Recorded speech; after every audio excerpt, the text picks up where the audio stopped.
Welcome inside. This is a 297 square foot ADU, and it gives a really light and airy feel when you first come in. Looked out the window and basically said, that is way too much space to just do nothing with. The perfect way for me to get back to renting and being able to get my housing costs covered would be to build a shed to ADU conversion in the backyard, and then I'd move into the ADU and I can safely rent out my primary home. Initially, I had budgeted like $25,000 for this build. Very, very low. But in my head, it was like, okay, the shed itself had costed about $10,000 for me. And from there, I'm like, it shouldn't take too much to build this out. By the time we were done, I had spent closer to about $35,000, maybe $37,000.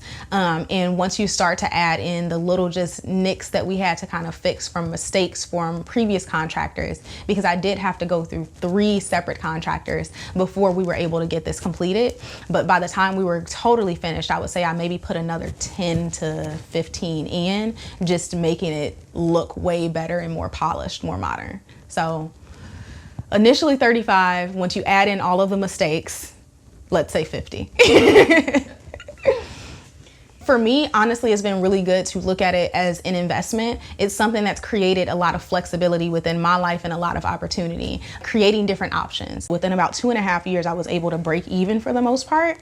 And then from there, I then said, all right, I want to rent it on the long term. And I started to rent it to long-term tenants. These were folks like young professionals, students who just come and use the space. And as most recently, my sister has lived here. She relocated to Atlanta and she has been here with my nephew living here.